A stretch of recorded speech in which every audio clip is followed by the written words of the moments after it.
You know, the people are carrying the God on and they're running. They are the ones saving the God, not the God saved them.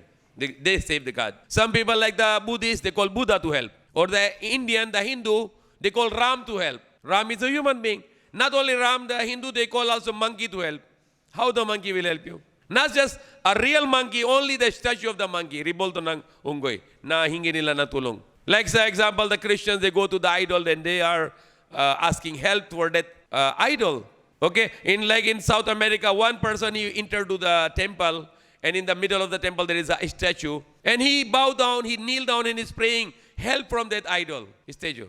And then one dog entered the same time, and he urined on that idol. And then the man said, "Oh, who I am?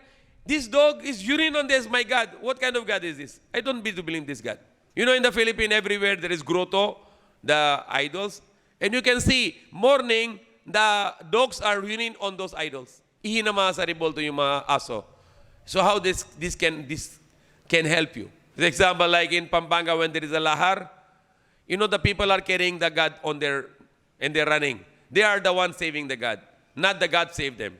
They save the God. For example, somebody ride in the taxi and then they see the statue, the plastic, the ribolto, and then the taxi tell him, put the seat belt. He said, okay, but what about your God? No seat belt.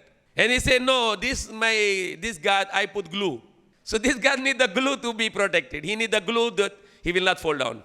So how he can protect them? Because he need the glue. This God, this statue in the taxi, he need the glue. If no glue, fall down.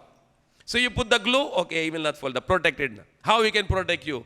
The God who needs glue for his own protection, how he can going to protect you? Yung Diyos na yung sa taxi na ribolto, kailangan siya ng glue, yung dikit, para hindi siya laglag, yung parang maitiban. So paano siya natulong sa tao na siya yung mahina na kailangan siya ng pangdikit?